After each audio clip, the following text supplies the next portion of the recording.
세상 모든 사람들이 편안하길 바라는 마음이 바람이 되고 간절함이 되어 마침내 부처에게 가 닿는 곳. 해서 세상사에 지친 이들은 오늘도 부처 앞에 몸을 낮춰 절하며 마음을 다스리고 평안을 기도하는데요.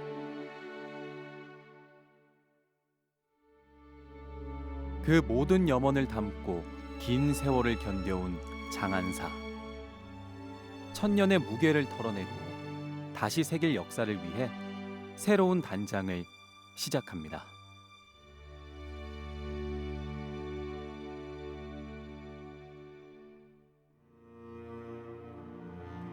기장 불광산을 두르고 있는 천년고찰 장안사.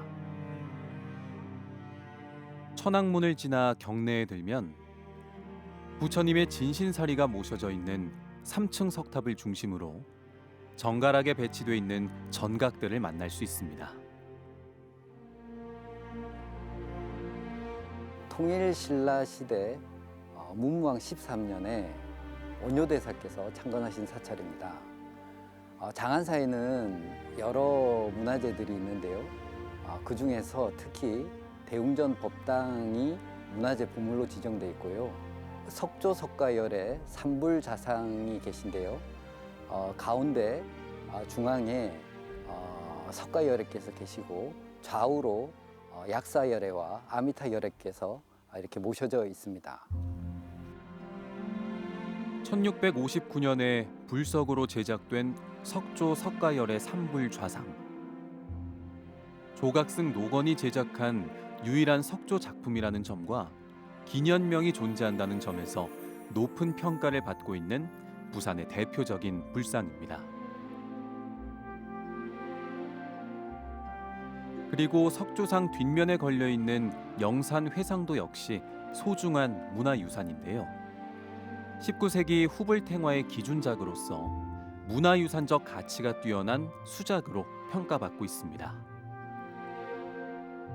이런 보물들을 품고 있는 또 하나의 보물. 지금 장안사에서는 대웅전을 기록하고 복원하는 작업이 한창입니다. 장안사 대웅전은 마찬가지로 임진왜란 때 이제 소실이 되게 됩니다. 1657년에 새로 중창을 하게 되고 그 이후에 이제 1744년에 다시 이제 중수가 이루어지게 되는데요. 이 가운데 있는 기둥 두 개와 그리고 맨 끝에 있는 기둥 두 개가 이제 높이가 틀립니다.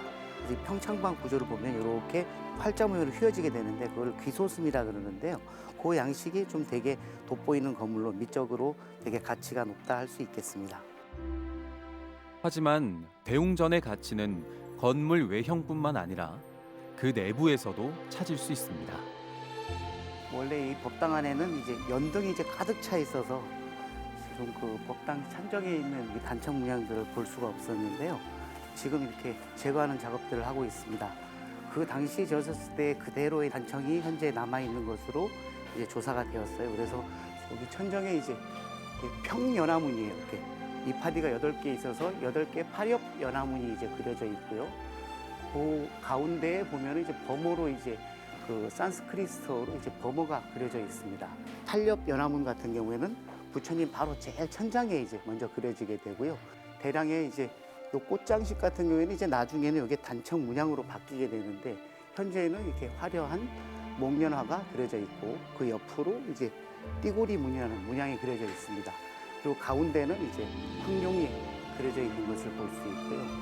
그래서 이게 전체적으로 이 장안사 내부에 남아있는 단청 문양은 단청으로만 그린 게 아니라 그 회화적인 요소들이 아직 남아있다는 게 장안사 대웅전 단청의 특징이라고 할 수 있겠습니다.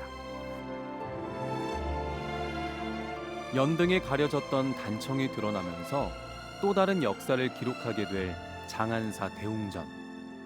우리의 문화유산은 이렇듯 새로운 사실을 보여주기도 하지만 오랜 세월을 버텨온 만큼 자연스레 훼손되기도 하는데요.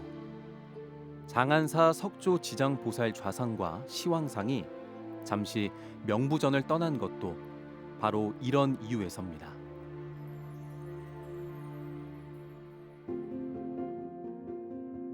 부산 금정구의 사찰 문화재 보존 연구소. 훼손된 문화유산이 여러 사람들의 기술과 노력에 의해 이곳에서 다시 태어나게 됩니다. 오래 시간이 지나다 보니까 이제 불상이 깨지기도 하고 파손되기도 해서 그걸 이제 보존 처리를 하기 위해서 이 장소에 있는 상황이고요. 전통 방법으로 해서 구멍을 뚫고 나무 촉을 꼽아서 접합을 해서 이제 현재 이르게 되었습니다. 몇 군데가 다 파손이 돼 있어가지고 그것도 이제 그 석고로 조각이 돼 있었습니다. 그래서 그거를 떼어내고 다시 이제 만들어서 그 접합을 해놓은 그런 상태입니다. 복원을 위한 과정 중에서도 가장 신경 쓰이는 작업은 채색입니다. 일제강점기로 전통 채색 기법이 단절됐고 현재의 화학 안료로는 한계가 있기 때문인데요. 결국 해답은 끝없는 연구와 시도에 있었습니다. 그 당시 썼던 문양들이 어떤 것인가 고민을 해서 도안을 만들어서 샘플링을 했습니다. 그래서 이제 그 방법대로 이제 적용을 해서 진행을 했고요.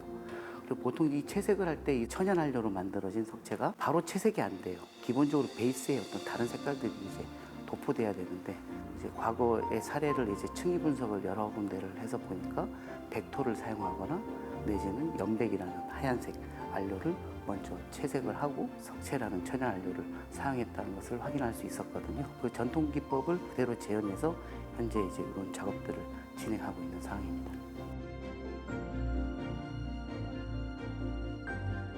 아주 오래전 일일이 사람의 손을 빌리고 숱한 시간 공을 들인 끝에 비로소 만들어내었을 작품 때문에 오늘에 이르러 그 작품을 복원하는 과정 또한 연구와 조사를 거듭하며 세계에 색을 입히는 작업을 거듭해야만 합니다.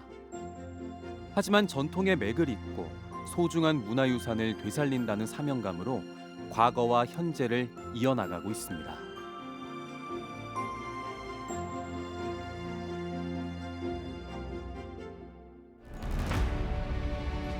지키는 것만큼 중요한 것은 훼손된 가치를 되살리는 일. 보존과 복원에 관심을 갖는 것 또한 우리의 문화유산을 아끼는 일일 것입니다.